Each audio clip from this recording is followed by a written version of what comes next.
And here we have what I like to call the science wing hallway. This is the hallway just outside of Dr. Zhivago's laboratory, and it's where Captain Adam and Carolyn are chased by the guards. And so right here is where the door for the laboratory would be. And so I just wanted to build this sort of long and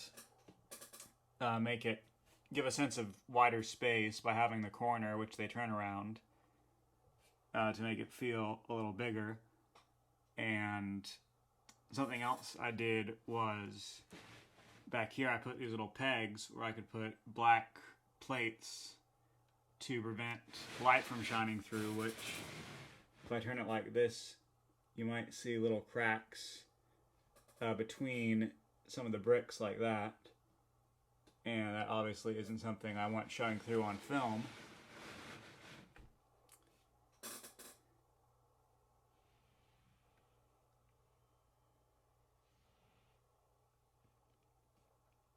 And so I just wanted to make this whole area feel sort of distinct in its own way from the other hallways and make it clear that this is part of one wing of the space station.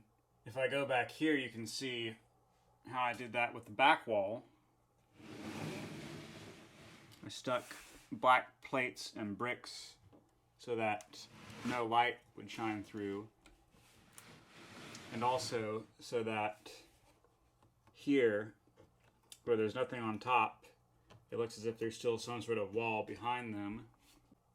And one of the other functions of the set is that it can be split in two, so that if I need to shoot close-ups for the hallway, or for that part of the hallway, the camera can have easier access to it.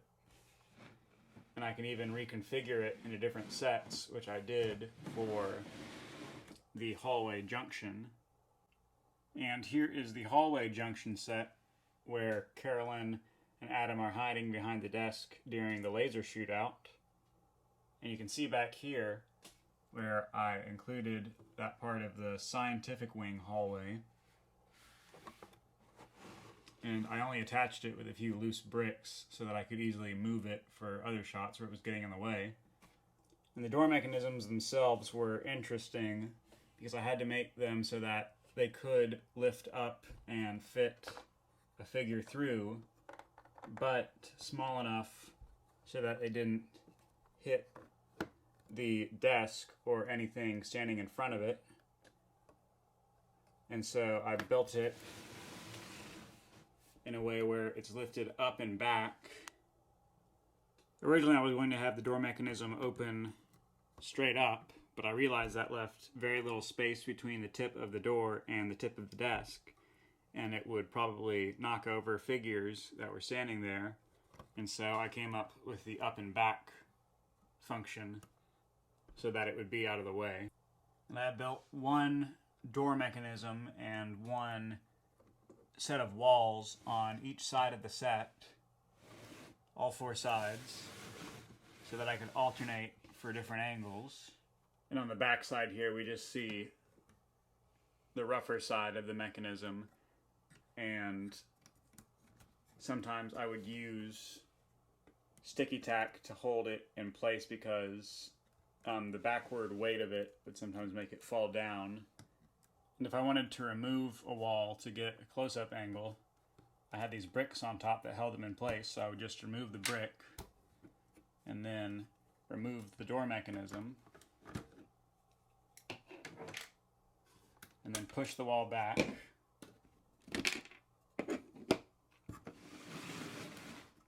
And then that would open up the space so that I could get my camera in there to get whatever the angle was that I needed for that shot.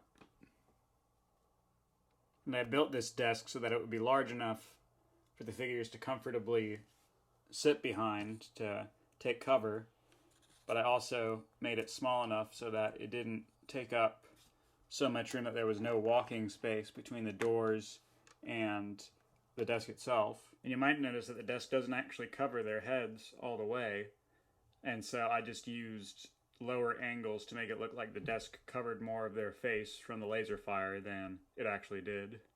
For the doors themselves, I used two different designs, one that looked like an hourglass and another that looked like a coffin, and I wanted to have originally the same design for all the doors, but I couldn't decide which of the two I liked better, so for the front and back doors I used the hourglass design, and for the side doors I used the coffin one. And here we have an overview of the trap door hallway, where Caroline and Adam are separated by a trap door. You'll notice a lot of this big gray base plate is unused, and I needed a base plate of this size because of how wide and long the hallway was, to make it look like it had some length, and also to make it big enough for the trap door set piece. And here's the back of the wall, and you'll see that I had bricks underneath the base plates on which I built the set.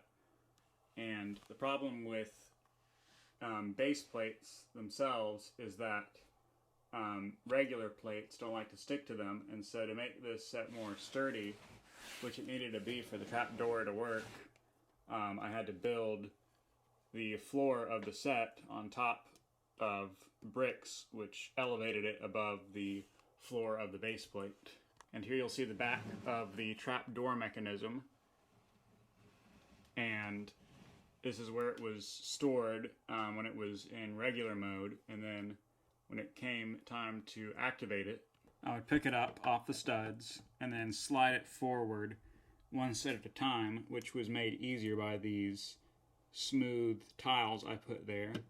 And then I would just move it one at a time and animate as it slid past the tiles until it got to the point where it blocked off between the two of them, which when combined with the hallway wall gives the illusion that it's sealed off the hallway from both of them, though in reality it really hasn't.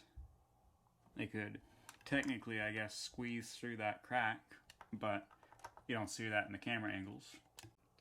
And here's a look at this part of the hallway. I had to build it very tall and very long to get the angle I wanted of the characters walking past it, like it was a big, long hallway where you could hear their footsteps clack. And over here, right in front of where the trap door slides out, is what I call the big column. You know, it's just meant to fill the space with a little texture, as opposed to it just being a flat wall, and also, I guess, to cover up the trap door mechanism. And then over here is the section of the wall with the vent, which Captain Adam wants to go through.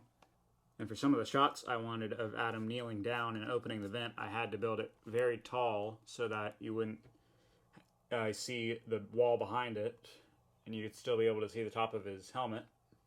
And you'll see that I've removed this part of the wall, which was useful for shots where you had to look straight down the hallway, but for parts where it was just that part of the wall, I needed to remove that to get the camera in there.